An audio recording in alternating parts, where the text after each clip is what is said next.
고등학생이 된 지 겨우 반년 만에 자퇴서를 제출한 저자는 공부에 전혀 흥미가 생기지 않았고 교우 관계도 원만하지 않았습니다. 어린 나이에 사회로 나온 저자를 기다리는 것은 저학력과 무시라는 거대한 벽이었습니다. 저자는 교양과 상식이 부족한 데다 성실하지도 않은 학생이었습니다. 사람들에게 자신의 학력을 무시하는 말을 많이 들었고 그런 말들을 듣기 싫었던 저자는 책을 열심히 읽기 시작했습니다. 가와기시 고지는 인플루언서이자 한 회사의 대표입니다. 그는 해마다 700권이 넘는 책을 읽는 독서가이며 SNS에서 책과 관련된 부업으로 1,000만 원 이상 수입을 올리고 있습니다. 서섹스 리딩은 저자가 4,000권이 넘는 책을 읽고 독서가 주는 큰 이득을 깨달으며 독서 방법론을 만들어 직접 실천해보고 개선한 내용을 담고 있는 책입니다. 이 방법으로 그는 중졸이라는 학력에도 월 수입 140만 원에서 20대의 회사의 대표가 되었고 억대 연봉자가 되었습니다. 이 책은 4,000권이 넘는 책을 읽고 깨달은 독서의 필요성과 독서 효율을 최대한 높이는 방법론이 잘 설명되어 있습니다. 성공한 사람들은 왜 독서를 하라고 할까요? 학력도 낮고 꿈도 없는 10대 시절을 보낸 저자는 자수성가한 기업가들에게 관심이 많았습니다. 성공한 사람의 조언은 하나같이 같았습니다. 서점에 가서 눈에 띄는 책을 매일 한 권씩 읽으면 됩니다. 읽다 보면 다음에 무슨 책을 읽으면 좋을지 깨닫게 돼요. 그냥 눈에 띄는 책을 읽으면 됩니다. 성공한 사람들의 이런 조언을 들었기 때문에 저자는 10년간 꾸준히 독서를 할 수 있었습니다. 그리고 지금은 경험을 통해 어렴풋이 알게 되었다고 말합니다. 책 속에는 끝없는 성공의 에너지가 담겨 있다는 사실을 말입니다. 책에서는 독서를 하면 얻을 수 있는 이득에 대해 설명합니다. 독서의 이득이라면 먼저 지식을 얻을 수 있다는 생각이 듭니다. 지식을 얻는다고 크게 달라지는 것이 있나요? 라는 물음에 저자는 본인이 직접 실감한 독서의 이득을 예로 들었습니다. 저자는 16살부터 일하던 가게를 그만두고 기금속 관련 영업사원으로 이직했습니다. 그러던 어느 날 당시 신세를 지던 선배에게 우리 같이 창업을 해보자라는 제안을 받습니다. 영업사원으로 일하던 기금속과 관련된 사업이었습니다. 그러나 그 제안을 처음 들었을 때 가장 먼저 느낀 것은 모르는 일에 대한 두려움이었습니다. 그래서 선배의 제안에 선뜻 응할 수 없었습니다. 안전한 길을 걸을지, 공포를 극복하고 새로운 도전할지 무척 갈등했습니다. 그때 고민을 알아챈 선배는 저자에게 이렇게 말했습니다. 무서우니까 도전하지 못하는 거야. 왜 무섭냐 하면 모르기 때문이지. 그러니까 지금 무엇을 모르는지 일단 종이에 써봐. 저자는 선배의 말대로 모르는 것을 하나씩 종이에 적어 내려갔습니다. 두려움을 하나씩 적어보면 해결 방법도 찾을 수 있다는 것을 알았습니다.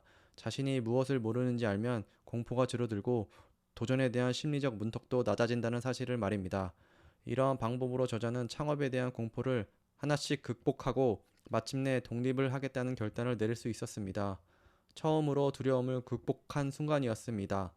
두려움이란 감정을 극복한 후 한 가지 깨달은 사실은 바로 공포를 이겨내려면 지식이 필요하다는 사실입니다. 새로운 것에 도전할 때 많은 사람이 용기를 내라며 응원을 해주지만 근본적인 문제를 해결해주지 못합니다. 우리는 모두 아는 것에 공포를 느끼지 않습니다. 대부분 모르는 것에 공포를 느낍니다. 지식이 생겨 모르는 것이 줄어들면 두려움도 사라지고 주저없이 행동으로 옮길 수 있습니다. 공포를 극복하기 위한 지식을 우리는 책에서 얻을 수 있습니다. 지식을 얻으면 도전의 문턱도 낮아집니다. 독서를 하면 얻을 수 있는 두 번째 이득은 상상력의 향상입니다. 글은 상상의 세계로 이미지도 소리도 들리지 않습니다.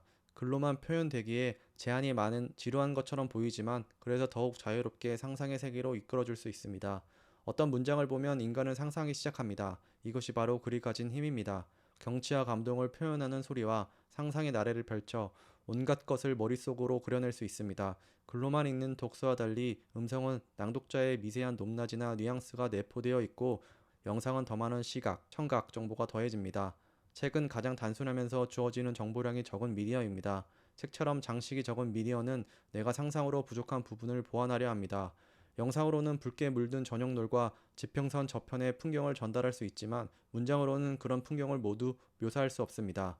독자의 머릿속에서 풍경을 상상하고 보완하는 작업이 이루어집니다. 도쿄대학교 교수 사카에 구니요시 교수는 읽는 행위는 단순히 시각적으로 글을 뇌에 집어넣는 것이 아니라 부족한 정보를 상상력으로 보완하고 애매한 부분을 해결하면서 자신의 언어로 바꿔가는 과정이라고 설명합니다. 수동적으로 이해하는 영상과 달리 능동적으로 상상하는 독서는 머리가 쓰이는 방식이 전혀 다르다는 점을 알 수 있습니다. 독서를 하면 부족한 정보를 상상력으로 보충하고 자기 자신의 언어로 바꾸는 과정을 거칩니다. 독서가 주는 이득 중 또 다른 하나는 공감력을 높일 수 있습니다. 심리학자 레이먼드 머와 토론토 대학교의 인지심리학 명예교수인 키스 오틀리가 조사한 연구에 따르면 소설을 자주 많이 읽는 것과 공감 능력에는 상관관계가 있다고 합니다. 소설을 읽으면 과거에 경험했던 일들이 떠오릅니다. 과거의 기억이나 체험을 이해하기 때문입니다. 소설은 작가가 등장인물의 심리 상태를 글로 정확하게 표현합니다. 감정을 글로 바꿔줍니다.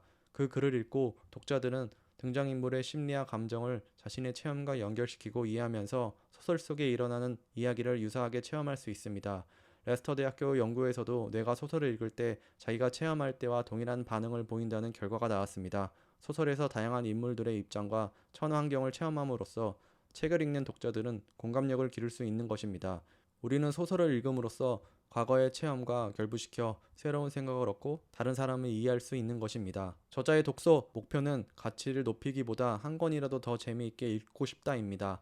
그래서 어떻게 하면 독서하는 동안 귀찮고 버거운 짓을 하지 않을지, 어떻게 해야 독서의 문턱을 낮출지, 하기 싫은 일을 없애기에 철저히 매달렸습니다. 독서가 버겁게 느껴지는 가장 큰 원인은 의무감과 완벽주의입니다. 책을 읽고 나면 배우는 것이 있어야 한다거나 어떤 책이든 완벽하게 읽어야 한다는 의무감과 완벽주의에 시달리면 독서를 즐기기보다 가볍게 책을 즐길 수 없기 때문입니다. 그래서 저자는 1% 독서법을 소개합니다.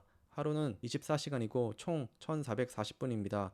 1440분의 1%는 14분 24초입니다. 하루의 1%는 약 15분이라는 계산입니다. 하루 15분 1%만 매일 지식을 쌓는 것으로 목표 삼으면 1년이면 약 37배 성장할 수 있다는 계산이 나옵니다. 매일 고작 1%의 지식이 1년 후에 여러분은 지금보다 37배 성장하는 것입니다. 저자는 1%의 지식 쌓기야말로 독서의 가치를 100% 이상으로 만드는 행위라고 말합니다. 의식이 바뀌면 읽는 법도 바뀝니다. 저자의 말처럼 1%씩 미래의 나를 위해 지식을 저금하는 것은 어떨까요? 책 한 권을 한 번 읽을 때마다 100% 얻으려고 하지 말고 매일 1%씩 100번을 봄으로써 100%로 만들어야 합니다. 그래야 자신만의 독창적인 지식이 생긴다고 저자는 말합니다. 만일 여러분이 일상에서 매일 따분함을 느낀다면 하루 15분을 투자하여 석세스 리딩을 읽기를 권해드립니다. 빠르게 읽고 바로 써먹는 독서법과 장기 기억하는 아웃풋 방법, 그리고 100권이 넘는 독서법 관련 책을 읽고 깨달은 저자의 고효율 독서법이 책에 자세히 설명되어 있습니다. 21살의 저자는 하고 싶은 것이 있었습니다. 바로 책과 관련된 일을 하고 싶다는 것이었습니다. 책을 진심으로 좋아해서 일할 때도 책을 접하며 일하고 싶었다고 합니다. 10년간 독서를 계속하여 변화하기 시작했고 저자는 꿈을 이루며 작가가 되었습니다. 그동안 공부하는 방법을 알고 개선의 중요성을 깨달았으며 지식의 축적의 중요성을 이해했기 때문입니다. 버리지 않았던 그 꿈을 독서로 이룰 수 있었습니다. 책에는 사람을 바꾸는 힘이 있습니다. 시청해주셔서 감사합니다.